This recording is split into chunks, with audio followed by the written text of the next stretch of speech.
Welcome to Module 6. The purpose of this module is to keep building understanding about the reading process from a theoretical perspective, and also to start making connections between that and your case study. This really is a week where you're going to get as much of your case study tasks done as you can, because next week when we come to class, I'm going to partner you up and you're going to basically share what you found. You're also going to start analyzing some of your results, and I will show you that below. Okay, so the theorist you're going to learn about is Louisa Moats. She's from Harvard, and she basically there's a lecture that she did that you're going to watch. I really like her model of the reading process, which is a rope. And so as you are watching the video, make sure you pay attention to that and start thinking about, does that make sense to you too? You're going to share, you're going to interact online about this video through a voice thread. I really liked what you did with the last voice thread. I think this format really works for you as a group, so we're going to do that again. And the video is available now. And then on Thursday, you can start posting your initial voice thread. And on Saturday, you're going to respond to one classmate's post, and then you're going to finish posting by Monday. You can respond to more than one if you wish. We've got your case study analysis, which you're going to start working on. This is really important. Bring what you have completed to class on Tuesday. So you're going to, again, once you see it, you'll be able to figure out how much you're actually going to get done. And then bring any of the artifacts you would like to share about your case studies, the hard copies of any of the assessments that you've done. Field work, you're going to start working on the choice tasks, and let me show you those all below. Okay, so here's the video. And then here's some optional reading that you might want to take a look at. This is also from the Wolf book. It's on dyslexia. And this is another good chapter of hers as well. And then this is interesting too. This is a little article. It's a follow-up from her video, and it's a policy document about what teacher preparation programs need to teach teachers about reading. And it's called Reading is Rocket Science. Okay, I put you into two groups for your voice thread, and you're going to click on these links to get to the voice thread. So this is going to work like it did before. Remember, you click on it, and then you, well, let's just quickly do this, and then you wait, and then you'll get to this screen here, and you wait, and there's a prompt, the prompt Hi that I everyone. have. And then you can click on this and get to your videos and audio and all of that. This isn't working for mine. I am going to get this fixed so that it'll be working for you. Okay, let's go back here. Your case study blog continue. Okay, so I've revised the fieldwork planner. Let me show you that. Okay, gotta go down here to get that. Okay, you're probably still wondering about this. We're going to do that on Module 7. We're going to work on a database and get those in so you can start kind of comparing with each other. So now we have your choice tasks.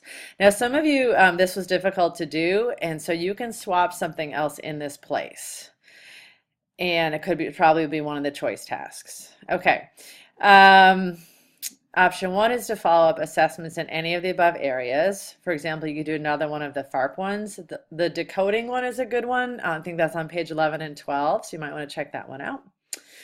Option 2 is take records of reading continuous text. This was the informal running records that we talked about on kind of any text you want your case study person to read. This was the, if your school has Fountas and Pinnell, you could use their program if you want. This will make sense to just a few of you. Option 4 is the QRI, which is the Qualitative Reading Inventory. And I have a tutorial on that, and I'll show you where that is.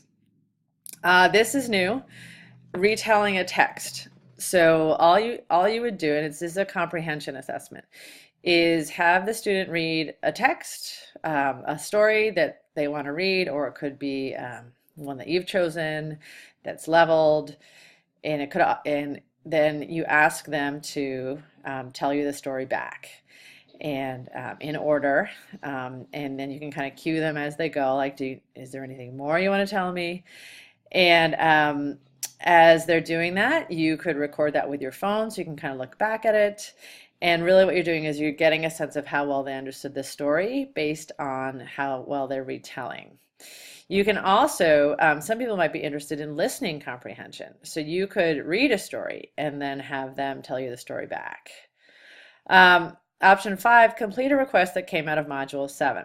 So you can't do this yet. So when we meet for Module 7, most likely you're going to get some feedback from each other, and there might be something else that you'll want to look at. And so you'll be doing that kind of at the end. Okay, so that is your kind of where you're supposed to be with your field work. And again, update those things on the blog so that they're all there and ready when it's time to review each other's. And then as I said, this will work on Module 7.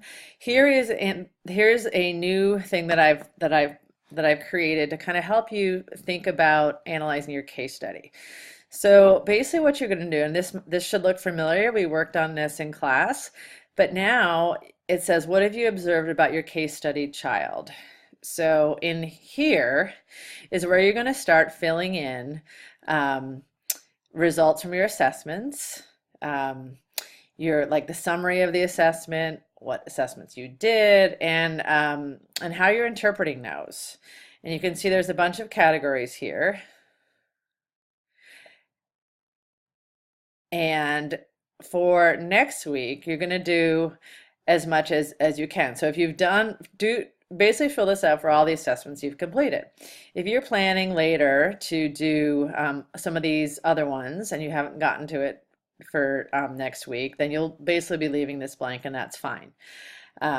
You'll complete it when you do all your assessments, and there might be a new one that you'll add on.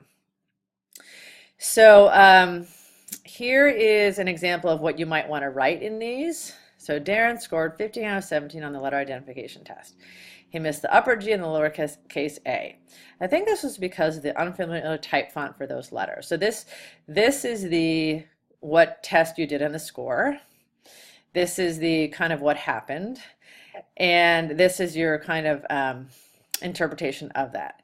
So this is really important because for Module 8, you're going to be looking at other people's case studies, and this is the main document you're going to look at. So they're not going to look through all of your artifacts. They might, if they want more information, they might, but basically they're going to be looking at this kind of summary document. And this is really good practice for IEP writing too. And so that's what you're going to do here. And again, you're going to do as much as for next week, do as much on this document as assessments that you have completed. Ultimately, this is going to go up in your blog, but for next week, do like a hard copy or just bring your laptop. Here's the Word version of this. So you can click on that, and then we'll talk about in Module 7 getting that up into the blog. So that's everything. Let's go look at the calendar again. You've got your resources, your voice thread, your case study analysis, which I just showed you, your field work, and then the QRI. That's the last thing that I need to show you. That's in 2 places. That's up here on the red menu bar, right here. And then for this module, I also put it down, let's see, I put it down in here somewhere. Let's see, case study. Those are my notes. Here it is.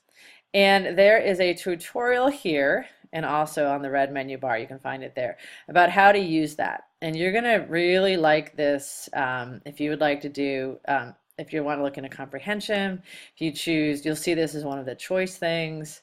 It's a really, really good assessment that is going to be useful in your special ed work as well. Okay, enjoy, and I will let me know if you have any questions. I'll look forward to seeing you on VoiceThread. I'm probably going to let you just really kind of engage with yourselves for this for this voice thread, so I will be there, but I won't be as active because you've built your community and you're working together on developing understanding. Okay, so I will see you on Tuesday.